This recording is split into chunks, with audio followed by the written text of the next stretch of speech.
My name is Hazel Thompson, and I am 58 years old. For 30 years, I believed Thanksgiving was about gratitude and family.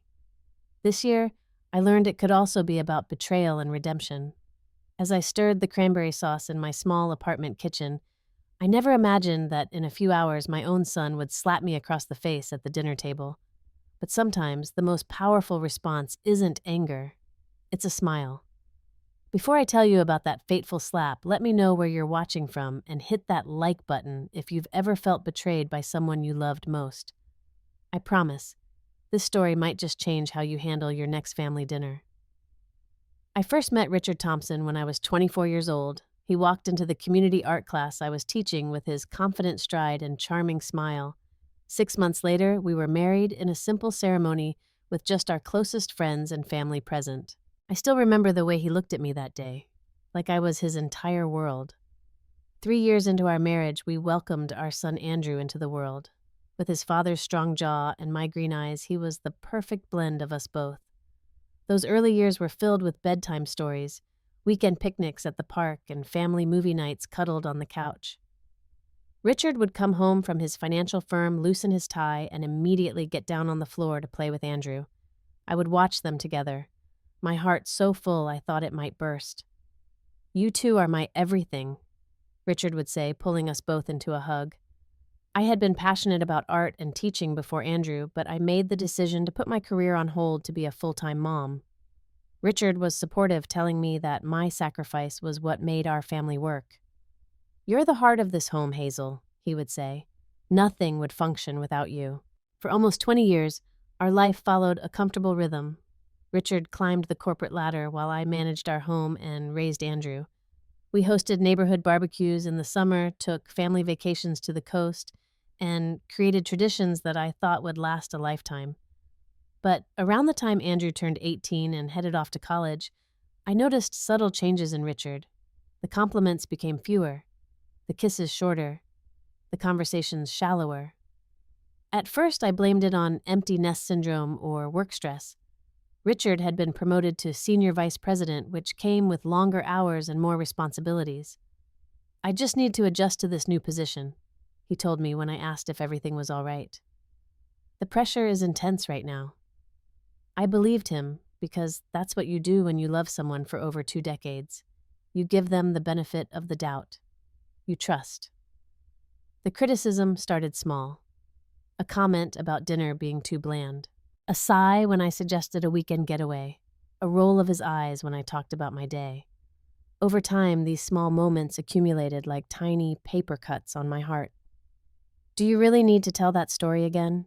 Richard would say when I reminisced about Andrew's childhood during dinner with friends. "Everyone's heard it a dozen times." The way he said it with that condescending smile made me feel small and uninteresting. What hurt even more was watching Andrew begin to mirror his father's behavior. During college breaks when he came home, he would exchange knowing glances with Richard when I spoke. He began to interrupt me or correct my statements about current events. "Mom, you don't really understand how the world works nowadays," Andrew said once after I had expressed an opinion about politics. Richard had nodded approvingly, and something inside me cracked. Our family dinners, once warm and filled with laughter, became performances where I felt I was constantly auditioning for their approval. I tried new recipes, read more news articles, even refreshed my wardrobe, all in an attempt to recapture that sense of belonging I once felt so securely. Meanwhile, Richard's appearance and habits were changing too. He joined an exclusive gym, bought designer suits, and started using products that promised to reduce the gray in his hair. His business trips became more frequent, sometimes spanning entire weekends. "The company is expanding," he explained. "Someone has to build relationships with the new clients." I still remember the first time I felt that stab of suspicion. Richard's phone buzzed late one night while he was in the shower. A text message notification lit up the screen. "Last night was amazing. Can't wait to see you again." The sender was listed only as VP. When I confronted him, he laughed and showed me his contact list. "Vice President Pat Donovan," he explained. "We were closing a major deal last night. The whole team went out to celebrate." I felt foolish for doubting him. After all, we had built a life together, weathered challenges, raised a wonderful son. What we had was real and solid, or so I thought. Looking back, I wonder how I missed the signs. The late night calls he took in the garage, the sudden business trips that couldn't be rescheduled, the new cologne I didn't recognize. Perhaps I didn't want to see what was right in front of me. Perhaps 30 years of love creates a special kind of blindness. The day my world collapsed started normally enough. It was a Friday in April, and I had spent the morning helping my mother organize her medication after a minor surgery. I wasn't supposed to be home until dinner time, but Mom was feeling better than expected, so I left early, thinking I might surprise Richard with his favorite lasagna. The surprise turned out to be mine. As I turned my key in the front door of our suburban home, I heard laughter coming from our living room. A woman's laughter, light and carefree. For a moment, I stood frozen key in hand, wondering if I had somehow entered the wrong house. When I pushed open the door, I saw them. Richard and a young woman seated close together on our couch. The couch where we had watched Andrew open Christmas presents. The couch where we had fallen asleep countless times during movie marathons. Her hand was on his knee, and his arm was draped casually around her shoulders. They were looking at something on a tablet, their heads bent together in easy intimacy. They didn't notice me at first. I stood there, purse still slung over my shoulder, watching my 30 years of marriage dissolve before my eyes. The woman was beautiful in that effortless way that only the very young can achieve. She couldn't have been more than 32. "Richard!" My voice sounded strange to my own ears, thin and fragile. They jumped apart, the tablet clattering to the floor. Richard's face cycled through expressions like a slot machine, surprise, guilt, and finally, a practiced calm. "Hazel, you're home early." His tone was even controlled. "This is Veronica Palmer, my new executive assistant. We were reviewing some presentation materials for tomorrow's meeting." Veronica smiled, but her eyes darted nervously between us. She stood up, smoothing down her sleek black dress. "It's nice to meet you, Mrs. Thompson. Richard talks about you all the time." I noticed several things in that moment. The 2 empty wine glasses on the coffee table, the unfastened top buttons of Richard's shirt, the unmistakable scent of perfume that wasn't mine. Most damning of all was the familiar look in Richard's eyes, a look I hadn't seen directed at me in years. "How long?" I asked. The words felt like stones in my mouth. "I don't know what you're talking about," Richard replied, but his voice had an edge to it now. "Veronica and I work together. This is business." Veronica gathered her things, murmuring something about calling later to finish the presentation. As she brushed past me, I noticed her lipstick color matched the faint stain on Richard's collar. After she left the house, filled with a terrible silence, Richard poured himself another glass of wine, not offering me one. "Are you going to make a scene about this?" he asked, as if I were the one who had done something wrong. "Is she why you've been pulling away from me?" My voice was stronger now, anger beginning to burn through the shock. "Is she why nothing I do seems good enough anymore?" Richard laughed. Then a cruel sound I'd never heard from him before. "Hazel, nothing you do is good enough because you stopped trying years ago. Look at you." His eyes raked over me, taking in my comfortable jeans, my sensible shoes, my hair pulled back in a simple ponytail. "You've become boring, predictable. You never want to try new things or meet new people. You're content to just exist." "I raised our son," I said, my voice rising. "I built our home. I supported your career. I was here, Richard. Every day I was here. And that's exactly the problem," he shot back. "You've just been here taking up space while the rest of us moved forward. Veronica understands ambition. She gets what it means to evolve. You're still the same small-town art teacher I married 30 years ago." Each word hit like a physical blow. In that moment, I realized that the man standing before me was a stranger wearing my husband's face. We were still locked in this ugly confrontation when the front door opened again. Andrew walked in home for the weekend from law school. He stopped short at the scene before him, his mother with tears streaming down her face, his father red with anger. "What's going on?" he asked, dropping his overnight bag. Richard turned to him immediately, adjusting his expression to one of weary patience. "Your mother is upset because she found me working with my assistant on a weekend. She's jumped to some pretty wild conclusions." "She was wearing a cocktail dress, Andrew," I said, turning to my son. They were drinking wine in the middle of the day. His shirt was unbuttoned. Andrew looked between us, confusion clear on his face. "Dad, is that true?" "Of course not. Richard said smoothly. Veronica came from a charity brunch, that's why she was dressed up. We had one glass of wine while reviewing quarterly reports. Your mother is creating drama where there is none. I couldn't believe what I was hearing. Andrew, I know what I saw. Your father has been having an affair, probably for months. Andrew's face hardened in a way I'd never seen before. Mom, I think you're overreacting. Dad works with lots of women. Are you really going to accuse him of cheating just because he was doing work with his assistant? Thank you, son, Richard said, placing a hand on Andrew's shoulder. At least, someone is being reasonable here.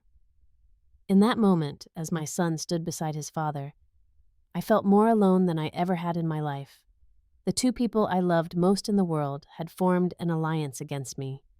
Over the next few weeks, everything fell apart with breathtaking speed. Richard moved out, claiming he needed space to think. Meanwhile, I discovered credit card charges for jewelry I'd never received, hotel rooms in our own city, and restaurant bills for two at places we'd never visited together. When I filed for divorce, Richard seemed almost relieved. He hired Bradley Myers, the most aggressive divorce attorney in town, while I was represented by a friend's recommendation who mainly handled real estate closings. The divorce proceedings were brutal. Richard claimed I had let myself go, become depressed and suspicious, even suggested I might be mentally unstable. Friends we'd had for decades suddenly became scarce, quietly aligning themselves with Richard's more promising social future. The worst part was Andrew. He barely spoke to me during this time, returning my calls only sporadically, and usually with one-word answers. When Richard moved into a luxury downtown apartment, Andrew would spend weekends there, posting photos of their outings on social media for me to see. Mom, you need to stop playing the victim, he told me during one of our rare conversations. Dad said you pushed him away for years. Relationships take two people. Did he tell you about Veronica? I asked. Did he mention that he's been seeing her since before the separation? He said you'd try to poison me against him. Andrew replied coldly. I'm not going to take sides in this, but he already had. The final settlement left me with less than I deserved after 30 years of marriage. I lost our family home and had to move into a small apartment on the other side of town. Richard retained most of our social connections and, most painfully, the loyalty of our son. At 56 years old, I found myself starting over with a broken heart and a shattered identity. The woman who had been Mrs. Richard Thompson for 3 decades was gone. In her place was someone I barely recognized in the mirror, someone who flinched at loud noises and apologized too much. The betrayal by Richard was devastating, but expected in some ways. The true knife to my heart was Andrew. My son, whom I had nursed through ear infections and comforted after nightmares, now looked at me with cool detachment, as if I were a distant acquaintance who had disappointed him.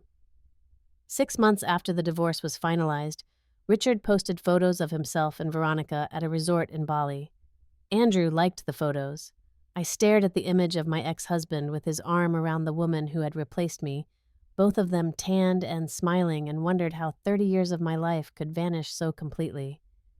My new apartment was nothing special, just a 1-bedroom unit in a modest complex, mostly populated by young professionals and other divorced people starting over.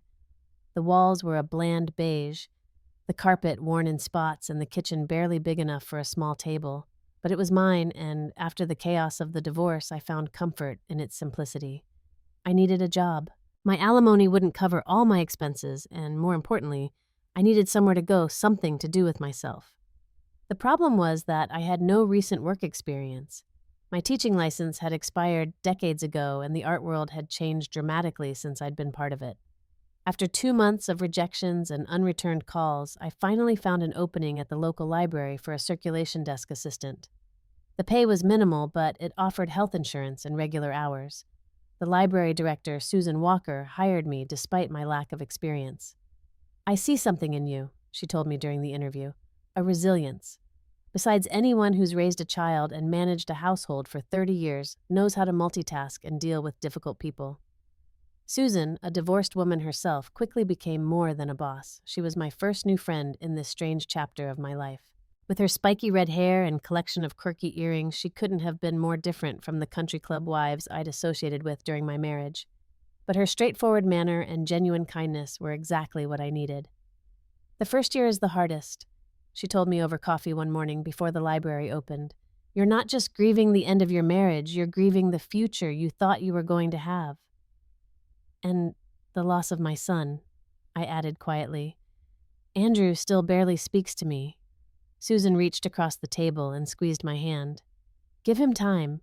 Kids often side with the parent who seems strongest after a divorce. Right now, that's his father. But eventually he'll see the whole picture. With Susan's encouragement, I joined a support group for women over 50 dealing with major life transitions. Every Tuesday night, I sat in a circle with 8 other women who understood what it meant to start over when society expects you to be settled. Some were widows, others divorced like me, a few were caring for aging parents or dealing with health crises of their own. My therapist says I need to learn to put myself first. Shared Diane, a 62-year-old former nurse whose husband had left her for his golf instructor. But how do you do that when you've spent your whole life thinking of others? I found myself nodding along with the other women. We had all been trained to be caretakers, to derive our worth from what we gave to others, rather than what we needed for ourselves. The group leader, a gentle psychologist named Martha, introduced us to concepts like boundaries and self-compassion. Your value isn't determined by what you do for others, she reminded us each week. You are inherently worthy of respect and love just as you are. These words felt foreign to me after years of trying to earn approval from Richard and later Andrew. I'd spent so long trying to be the perfect wife and mother that I'd forgotten how to simply be Hazel. Meanwhile, I tried repeatedly to connect with Andrew. I sent texts that went unanswered, left voicemails that were never returned, mailed cards for special occasions that received no acknowledgement. Once, I ran into one of Andrew's law school friends at the grocery store. How's Andrew doing? I asked, hungry for any news of my son. He's great, the friend replied, looking slightly uncomfortable. Just got engaged, actually, to Jessica. She's really nice, you'd like her. My heart dropped. My son was engaged, and I'd found out from a chance encounter in the cereal aisle. Later that day, I checked Andrew's social media and saw the announcement complete with photos of a smiling young woman showing off her ring. Richard had commented his congratulations along with dozens of others. There was no place for me in this milestone of my only child's life. That night, I cried harder than I had since the divorce. Susan came over with a bottle of wine and a shoulder to cry on. This isn't just about you missing his engagement, she said as I sobbed. This is about everything you've lost. She was right. I was grieving not just the immediate pain of being excluded from Andrew's life, but the accumulation of all that had been taken from me. My marriage, my home, my identity, my future, and now the possibility of a relationship with my future daughter-in-law and any grandchildren that might come along. In my next therapy session with Martha, I finally allowed myself to express the anger I'd been suppressing. I gave them everything, I said, my voice shaking. 30 years of my life, and now I'm just disposable. You're not disposable, Hazel, Martha replied firmly. Richard made you feel that way because it justified his actions, and Andrew is following his father's lead because it's easier than facing the truth about the man he idolizes. So what do I do now? Martha leaned forward. You rebuild. Not the same life, a new one. One where your worth isn't determined by them or anyone else. It sounded impossible, but slowly I began to try. I started small with a journal where I wrote down one thing I liked about myself each day. I took a weekend watercolor workshop reconnecting with my love of art. I volunteered at the library's children's reading hour, finding joy in sharing stories with wide-eyed kids. I also began recreating my physical space. My apartment might have been small, but I painted the living room a soft sage green that made me smile every time I walked in. I hung my own paintings on the walls, something Richard had always discouraged in our professionally decorated home. It's starting to feel like you in here, Susan remarked one evening when she came over for dinner. I'm starting to remember who that is, I replied. There were setbacks, of course. Running into Richard and Veronica at the mall, their hands intertwined as they laughed together, seeing holiday photos of Andrew with Richard's side of the family. The first Christmas morning, I woke up alone. Each one felt like a step backward in my healing, but I was learning to be gentle with myself on those hard days, to acknowledge the pain without letting it define me. to understand that healing isn't linear, but a series of advances and retreats that eventually move in the right direction. 6 months after starting at the library, I was promoted to program coordinator, organizing community events and book clubs. I'd made new friends, not just Susan, but other library regulars who shared my love of reading. I'd started painting again small watercolors that captured the quiet beauty of my new neighborhood. I wasn't whole yet. The Andrew-shaped hole in my heart remained raw and painful, but I was surviving, and on good days, even finding moments of unexpected joy in this new life I was creating for myself. The call came on a Tuesday morning in early November, 2 weeks before Thanksgiving. I was at work helping a young mother find picture books about sharing for her toddler when my phone vibrated in my pocket. The number wasn't saved in my contacts, but something made me excuse myself to answer it. "Hello, is this Hazel Thompson?" The voice was female, young, and slightly nervous. "Yes, this is Hazel." "Hi, Mrs. Thompson. This is Jessica Adams. I'm Andrew's fiancée." My heart raced as I stepped into the library's break room for privacy. "Jessica, hello. It's nice to finally speak with you." There was a pause. Then, "I know this is unexpected. Andrew doesn't know I'm calling you." That explained the unsaved number and the nervous tone. "Is everything all right?" I asked, immediately concerned. "Everything's fine," she assured me quickly. "Actually, that's why I'm calling. I'm hosting Thanksgiving this year at my apartment, and I'd like to invite you." I sank into a chair, speechless for a moment. After more than a year of painful estrangement from my son, this invitation felt like rainfall in a drought. "That's very kind of you," I finally managed. "But I should warn you, things between Andrew and me are complicated right now." Jessica sighed. "I know. Andrew has told me his version of what happened, but I also know there are two sides to every story, and I haven't heard yours." Her voice grew more confident. "Family is important to me, Mrs. Thompson. I can't imagine getting married without knowing my future mother-in-law." The sincerity in her voice brought tears to my eyes. "Thank you, Jessica. That means more than you know." "So you'll come?" she asked hopefully. "I'd love to," I replied, then hesitated. "Will it just be you and Andrew?" "Actually, it'll be my parents, my younger sister Andrew and me." She paused before adding, "And Richard will be there, with Veronica." The floor seemed to drop away beneath me. "Oh, I'm sorry," Jessica said quickly. "I know it's awkward, but Andrew insisted that if I invited you, we had to invite his father too, and Richard said he wouldn't come without Veronica." Of course he wouldn't. Richard never missed an opportunity to display his trophy girlfriend, especially when it might hurt me. "I understand," I said, trying to keep my voice steady. "When should I arrive?" We discussed the details, and Jessica gave me her address. Before hanging up, she added, "Mrs. Thompson, I really am looking forward to meeting you. Andrew may not say it, but I know he misses you." After the call ended, I sat in the break room trying to process this unexpected development. Thanksgiving with my estranged son, his fiancée, my ex-husband, and his mistress-turned-girlfriend. It sounded like the setup for a terrible sitcom. When I told Susan about the invitation that evening over our weekly dinner, her eyes widened. "Are you sure you want to put yourself through that?" "No," I admitted, "but it might be my only chance to reconnect with Andrew, and I want to meet Jessica. She sounds lovely." "And you're ready to see Richard with his girlfriend," Susan pressed. "In a social setting, breaking bread together like one big happy family." I took a sip of my wine.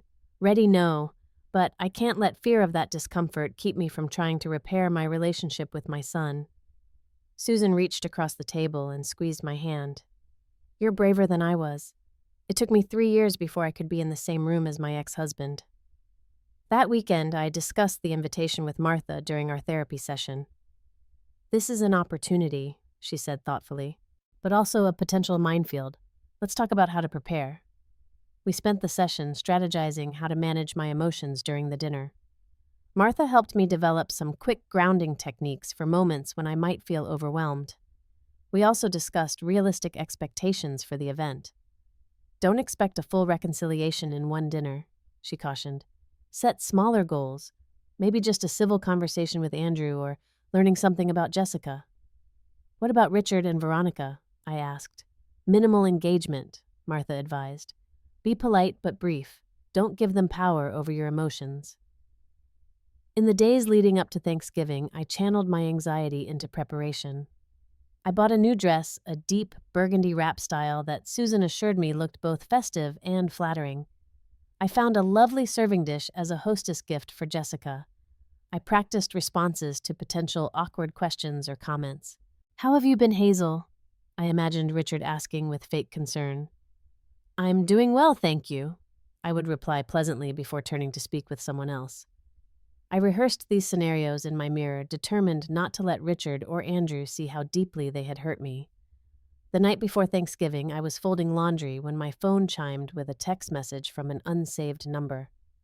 "I'll pick you up tomorrow at 3:00. Send me your address." It was from Andrew, his first direct communication in months. The message was cold, practical, with no warmth or personal touch, but it was something. A small crack in the wall between us, I sent him my address with a simple, "Thank you. Looking forward to seeing you." I barely slept that night, my mind cycling through best and worst case scenarios. In the best versions, Andrew would see me as his mother again, not just his father's ex-wife. In the worst, I'd leave in tears, the rift between us even wider. By morning, I had settled into a strange calm. This dinner was happening whether I was ready or not. All I could control was how I conducted myself. I would be dignified. I would be authentic. I would be open to whatever opportunity for healing might present itself. As I applied my makeup, I looked at myself in the mirror. The woman looking back at me was not the same one who had discovered her husband's betrayal 18 months ago. She was stronger, more self-aware, less willing to shrink herself to make others comfortable.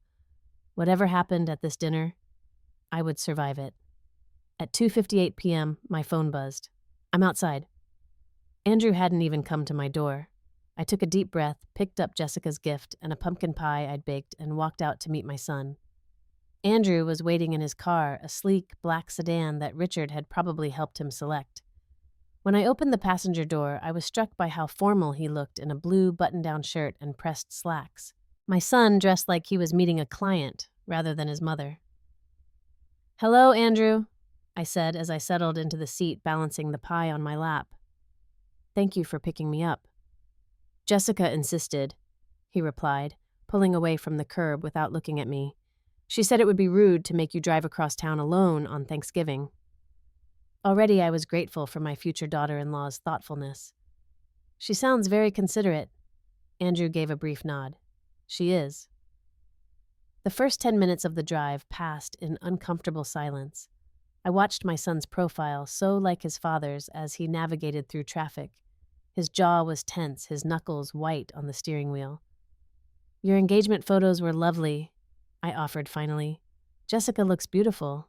"Thanks," he said, still not looking at me. "Dad helped us find a good photographer." Of course he did. Richard had inserted himself into every aspect of Andrew's life, making sure his narrative remained the dominant one. "How's work going?" I tried again, determined to find some neutral ground. "Busy," Andrew replied. "The firm's taking on several new clients."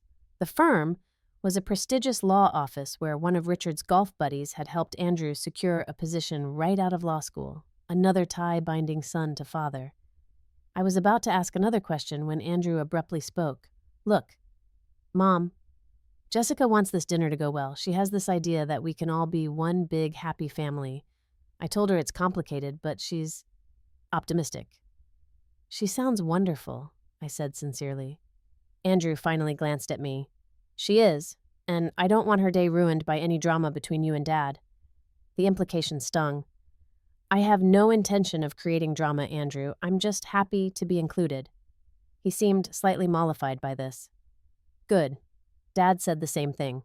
I bit my tongue to keep from asking what else Richard had said about me. This wasn't the time to defend myself or challenge Andrew's perception.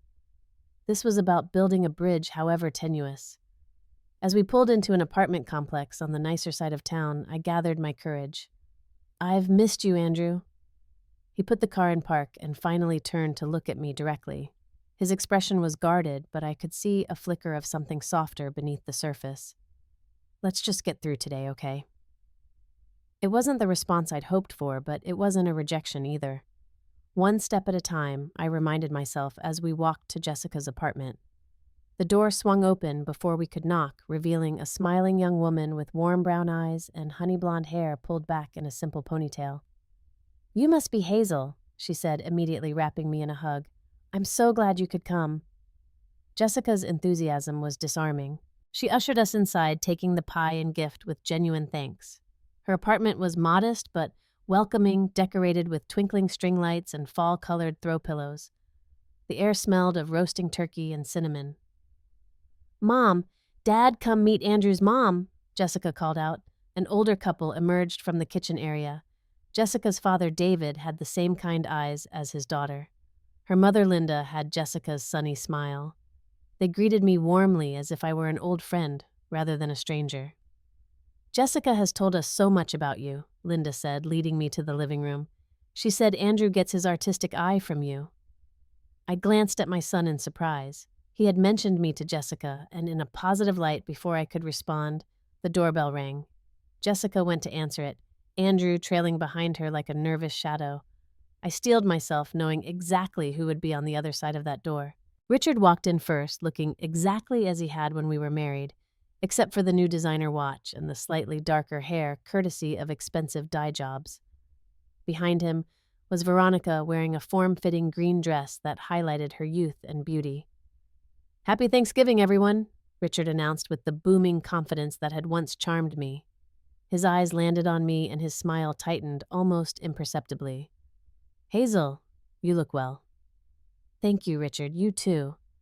I kept my voice even, my face pleasant. Inside, my stomach was churning, but years of social training helped me maintain my composure. Veronica stepped forward, hand extended. "It's nice to see you again, Hazel." The audacity of this woman who had helped destroy my marriage, now acting as if we were casual acquaintances at a cocktail party, nearly broke my carefully constructed calm. But I shook her hand briefly. "Veronica," the tension in the room was palpable until Jessica clapped her hands together. "Okay, now that everyone's here, Dad's making his famous holiday cocktails and appetizers are on the coffee table. Dinner should be ready in about an hour." Jessica's parents were a godsend, filling the awkward silence with questions about everyone's work and hobbies.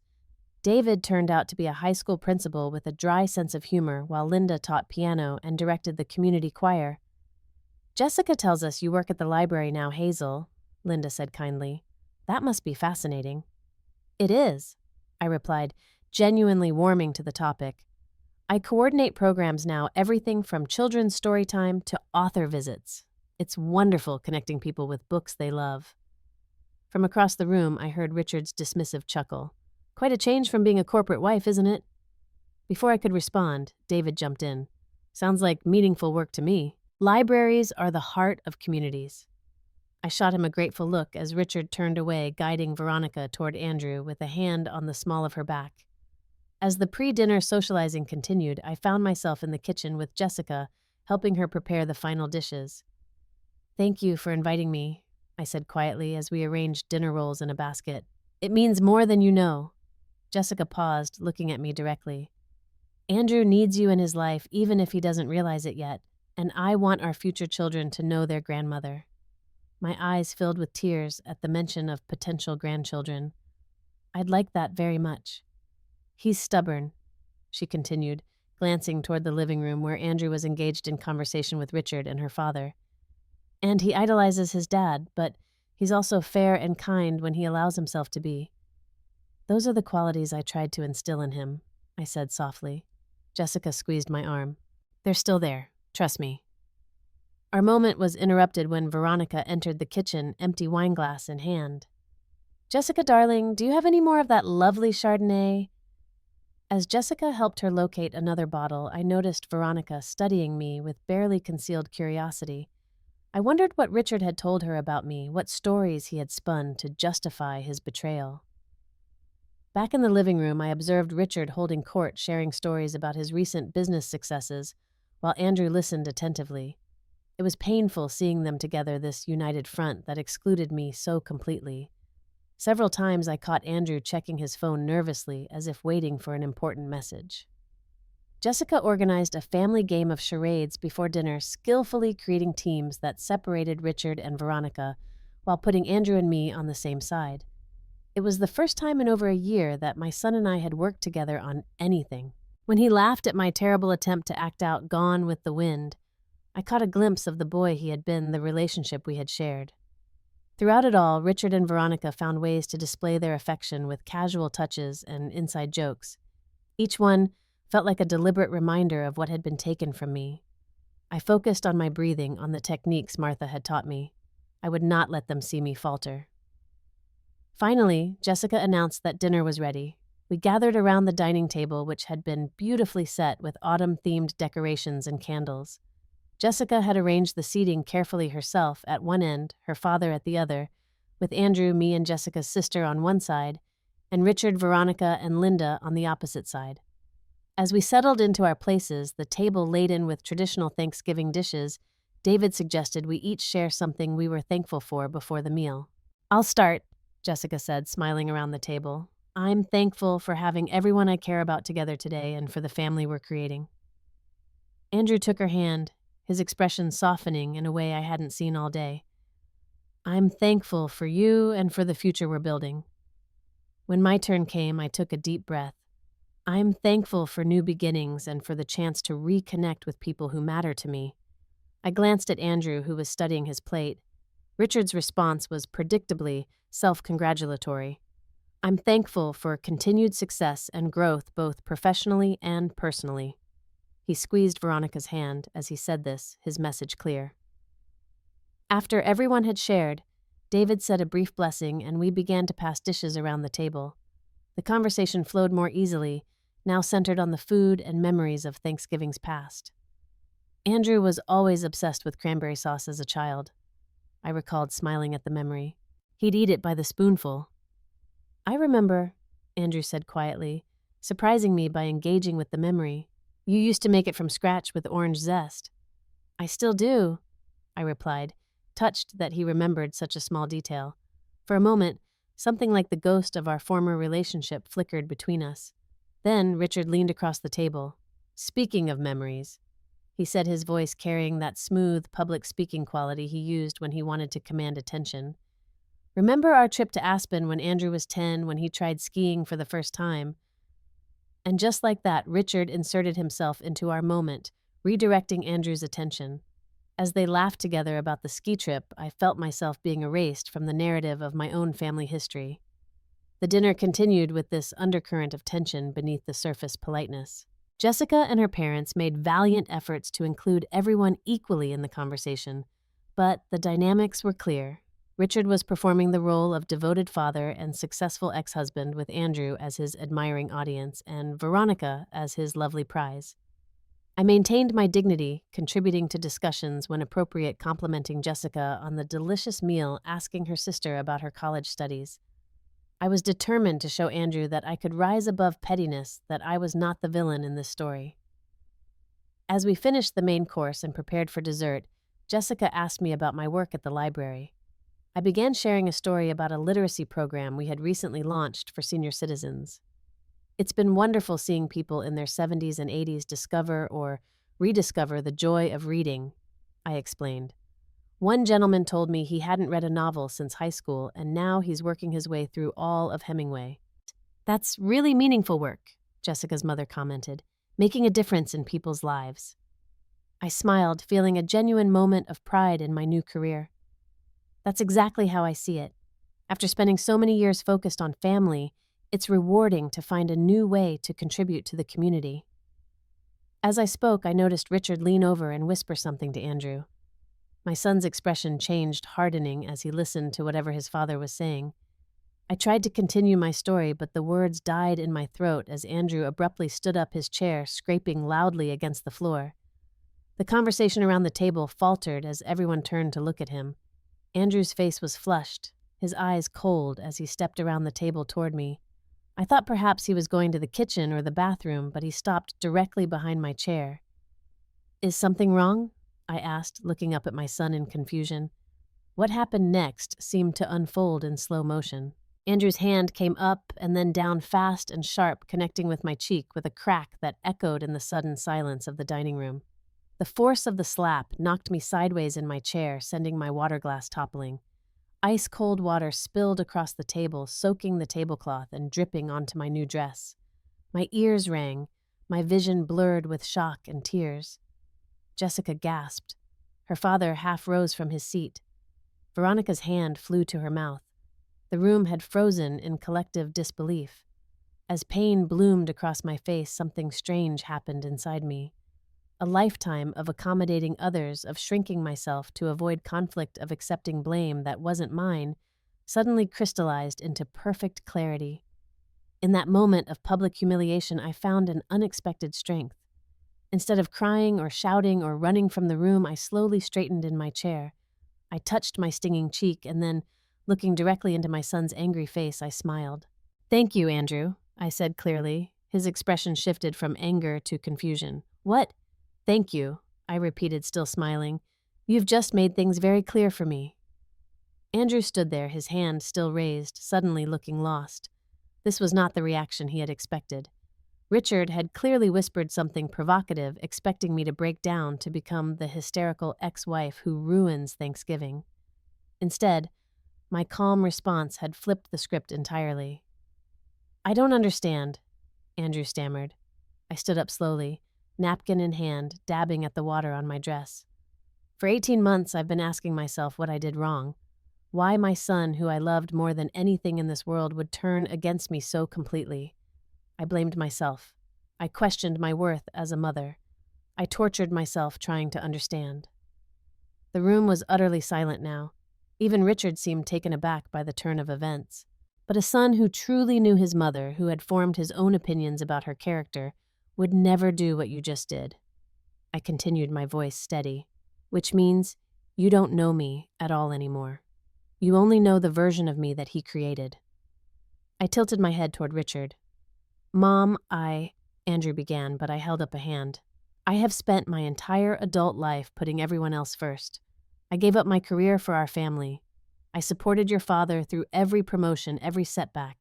I attended every one of your school events, nursed you through every illness, celebrated every achievement." My voice grew stronger with each word. "And when your father betrayed our marriage, when he brought another woman into our home and then blamed me for his choices, I lost not only my husband, but my son as well."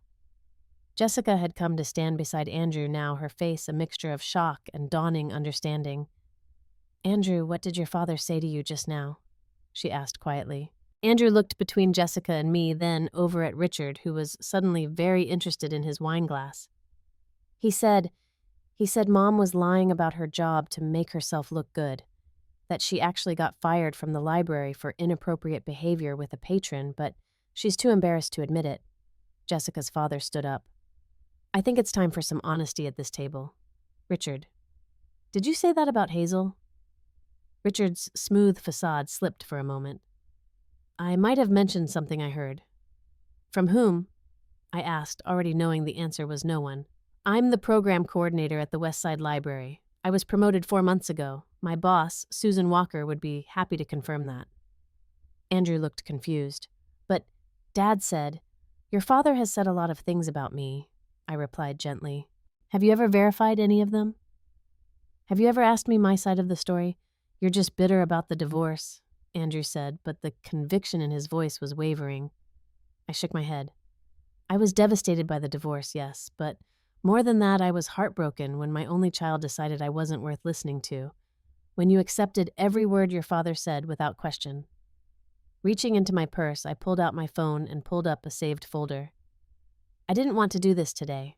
I wanted a fresh start. But since your father is still actively trying to poison you against me, you should see these."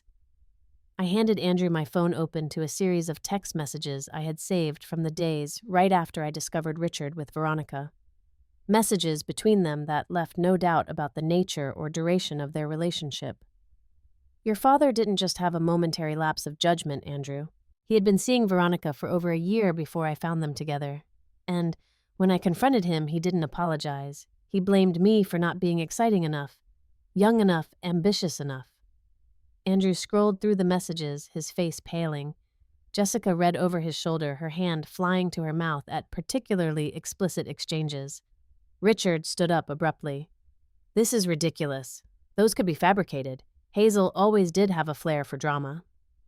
They're real, Veronica said, suddenly surprising everyone. She looked at Richard with something like disappointment. I'm not going to lie about this anymore, Richard. I was wrong to get involved with a married man, and I've felt guilty about it ever since. But you promised me you would tell the truth to Andrew. The room fell into shocked silence again. Richard's face darkened as he glared at Veronica. You're taking her side now, after everything I've given you. Veronica stood her ground. I'm not taking sides. I'm just tired of the lies. Andrew looked up from the phone, his expression stricken. Dad? Is this true? Were you seeing her while you were still with Mom? Richard's silence was answer enough. Jessica put her arm around Andrew. I think we all need a moment to process this. She turned to her parents. Mom. Dad, could you help me clear the table? Understanding the need for privacy. Jessica's parents began gathering dishes. Veronica murmured something about using the bathroom and quickly left the dining area. Suddenly, it was just the three of us, the original Thompson family, standing amid the wreckage of Thanksgiving dinner. You lied to me, Andrew said to Richard, his voice hollow. All this time. Richard shifted into damage control mode. Son relationships are complicated. Your mother and I were having problems long before Veronica. Problems you never tried to fix, I interjected. Problems you used as an excuse rather than a reason to work harder on our marriage. Andrew turned to me, real pain in his eyes now. Why didn't you make me listen? Why didn't you force me to see the text messages before now? I sighed, feeling a profound sadness for my son's shattered illusions. Because you're an adult, Andrew. I couldn't force you to hear my side.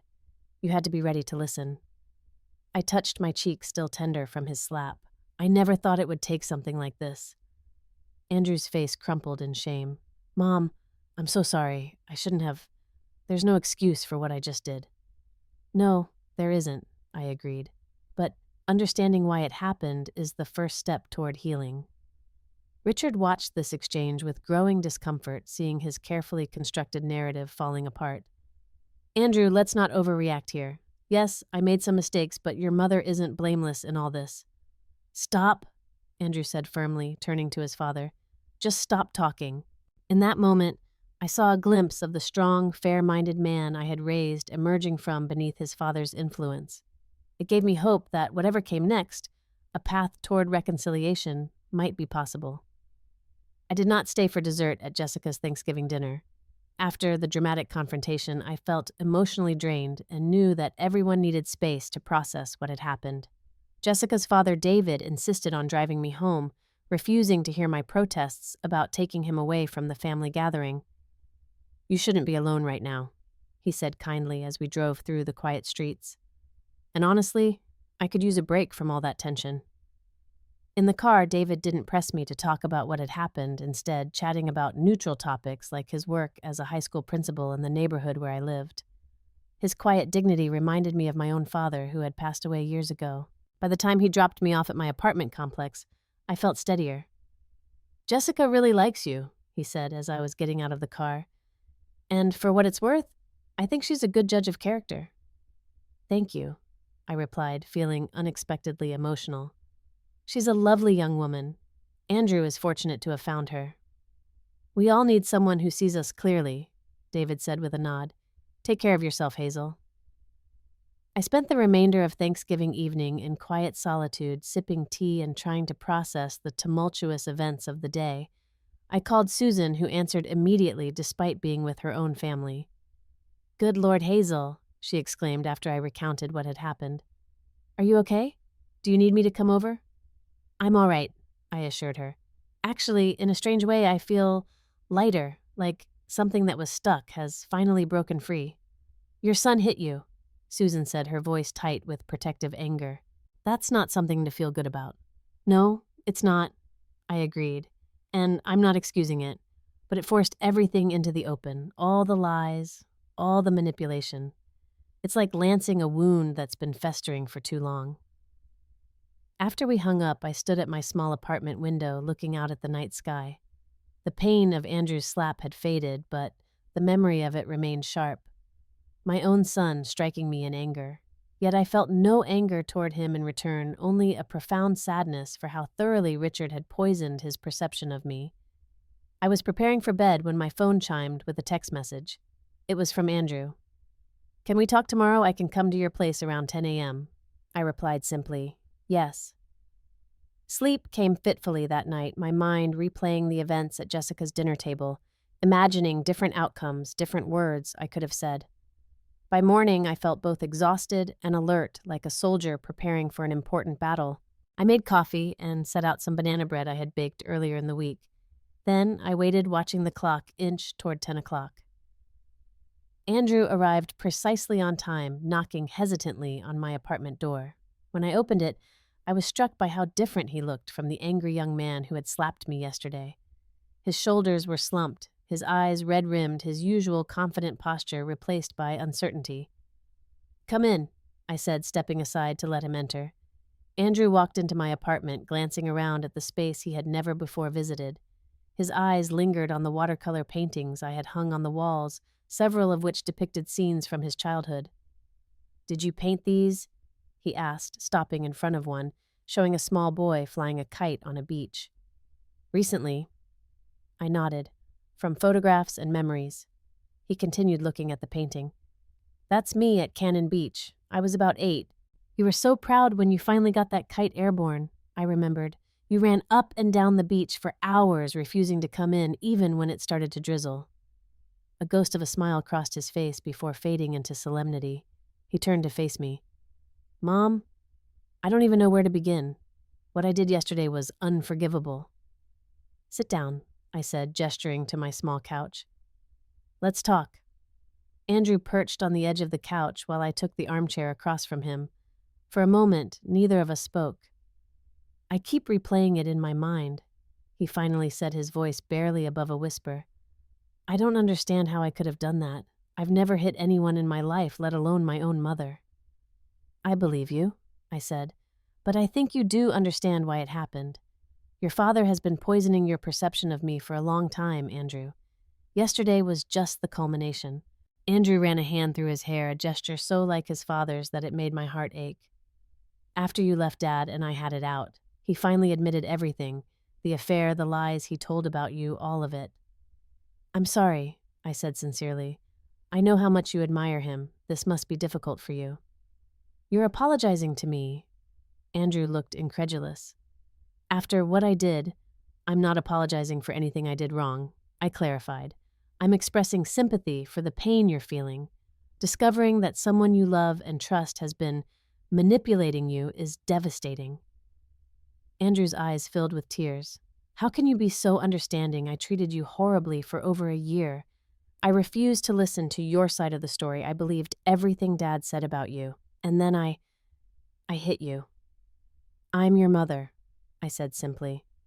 "My love for you doesn't stop because you made terrible mistakes. But Andrew understanding doesn't mean there aren't consequences or boundaries." He nodded quickly. "Of course. I don't expect you to just forgive and forget."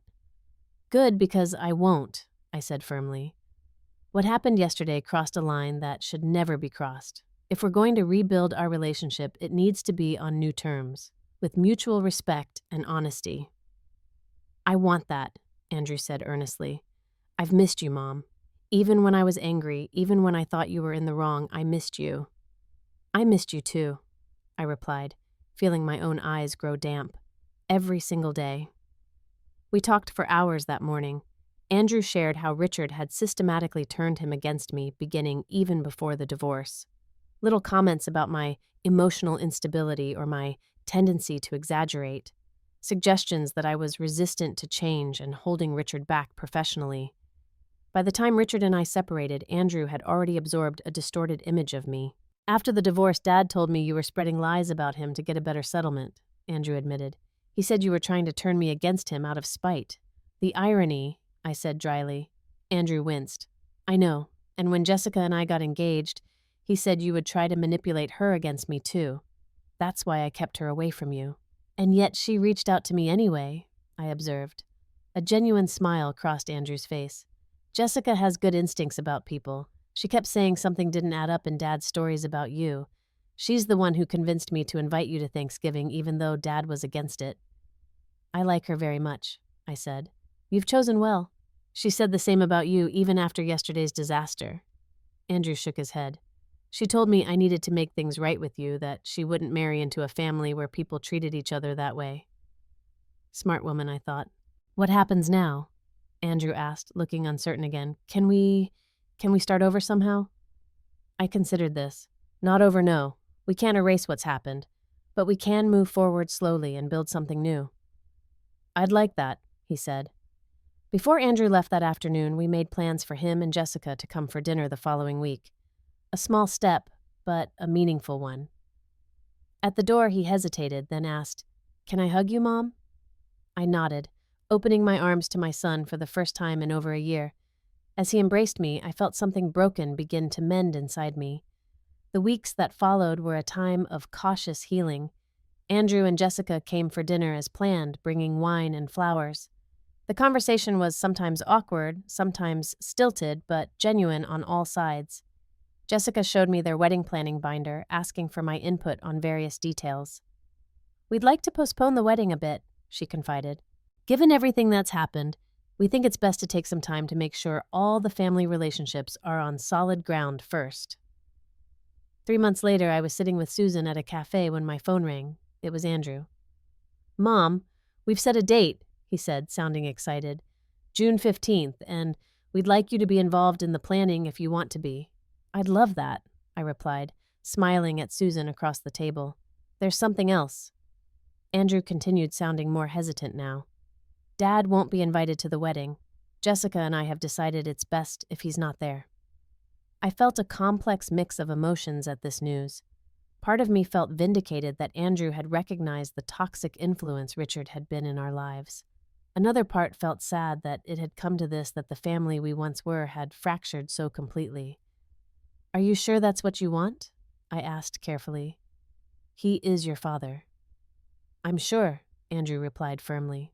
I'm not cutting him out of my life entirely, but I need time and space to rebuild my relationship with you and to establish boundaries with him. Jessica agrees.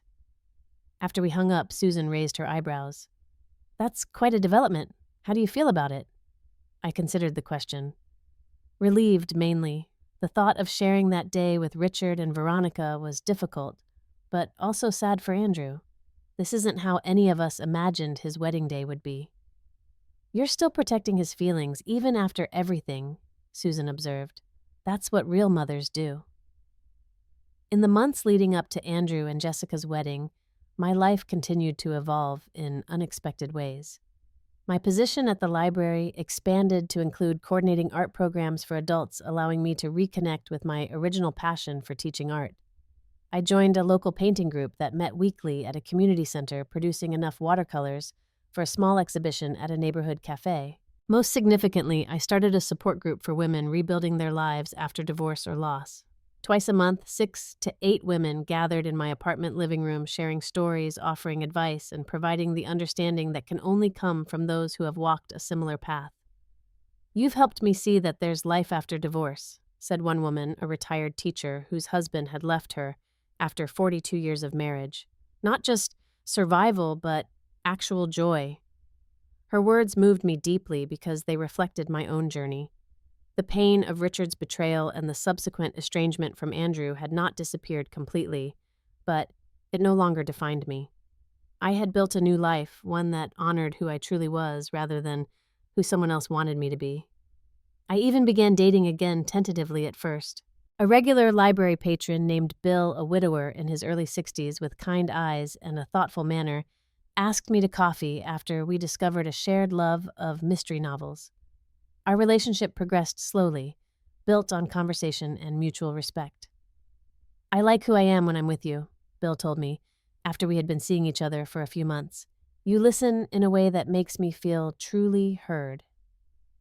On the morning of Andrew and Jessica's wedding, I stood in front of my mirror adjusting the delicate fascinator that complemented my blue silk dress.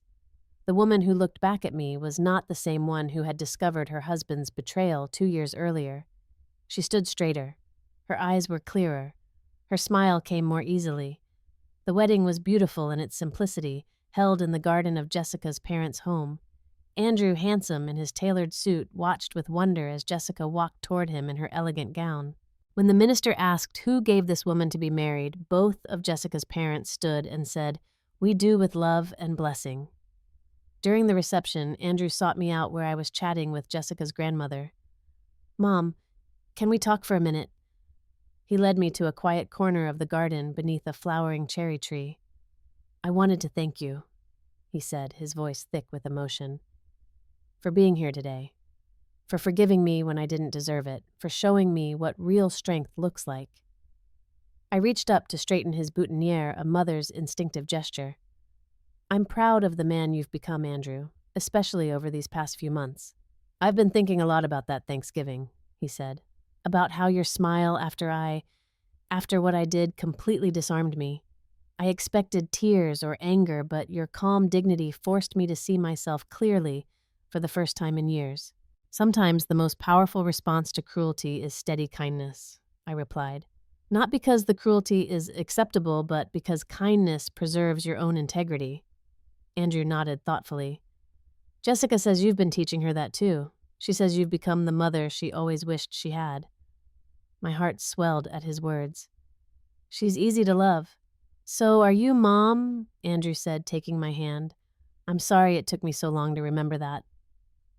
As we rejoined the celebration, I watched Jessica and Andrew move among their guests, young and hopeful and full of plans for the future. I thought about the journey that had brought me to this moment, the pain and loss, the rediscovery and rebuilding, the woman I had become through it all. My smile that Thanksgiving Day hadn't been about forgiveness. It had been about reclaiming my own power, refusing to be defined by someone else's narrative. It had been the first step toward a new life, one I had built on my own terms. I thought I understood forgiveness, but it took a slap from my own son to teach me its true meaning.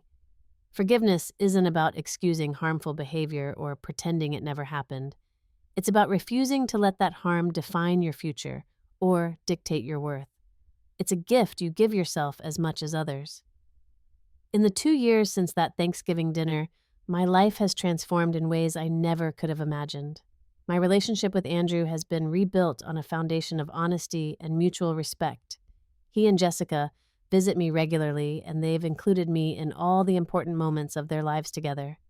Last month, they told me they're expecting their first child, a girl they plan to name Grace. The thought of being a grandmother fills me with a joy I can barely contain. My work at the library has expanded into a full career. I now oversee all community programs and recently received a grant to develop arts initiatives for underserved neighborhoods. The small exhibition of my watercolors led to commissions and eventually a partnership with a local gallery. At 60, I'm experiencing the creative fulfillment I set aside decades ago. The support group I started has grown to 3 chapters across the city, helping women navigate the difficult terrain of rebuilding after loss. Watching these women discover their strength and resilience reminds me of my own journey and gives purpose to the pain I experienced. Richard has faded to the periphery of our lives. I heard through mutual acquaintances that he and Veronica broke up shortly after Andrew's wedding. Recently, he reached out to me suggesting we meet for coffee to clear the air. I declined politely, but firmly. Some chapters are better left closed. Bill and I continue to build our relationship at our own pace. We've found a comfortable rhythm that honors our individual lives while creating something meaningful together. He understands that I value my independence and respects the boundaries I've established. Last summer, we traveled to New Mexico together to explore the art scene there, a trip that would have been unimaginable in my previous life. The woman I am now bears little resemblance to the one who spent 30 years as Mrs. Richard Thompson. I am more authentic, more confident, and paradoxically both stronger and more vulnerable. I've learned that true strength isn't about never falling down, but about how you rise after being knocked to the ground. Sometimes I think about that moment at the Thanksgiving table when Andrew's hand struck my cheek and everything changed. In that split second of shocking pain, I found a clarity that had eluded me for decades. The smile that followed wasn't planned or strategic. It was instinctive, born from a sudden recognition of my own worth that couldn't be diminished by anyone else's actions. Life rarely gives us clean narratives with tidy endings. Instead, it offers continuous evolution cycles of loss and renewal, unexpected turns in the journey. The wounds of betrayal may heal, but they leave scars that become part of our story. What matters is not erasing those scars, but wearing them with dignity as evidence of battles survived and wisdom earned. If there's one thing I would share with anyone facing similar challenges, it's this: you are not defined by what others do to you, but by how you respond to it. Your value doesn't diminish because someone fails to see it, and sometimes the most powerful statement you can make is simply to stand in your truth with a smile that says, "You cannot break me." Have you ever experienced a moment when someone's cruelty unexpectedly led to your liberation? I'd love to hear your stories in the comments below. And if this story resonated with you, please hit the like button and subscribe to hear more journeys of resilience and renewal. Thank you for listening, and remember, sometimes our greatest strength emerges in our most vulnerable moments.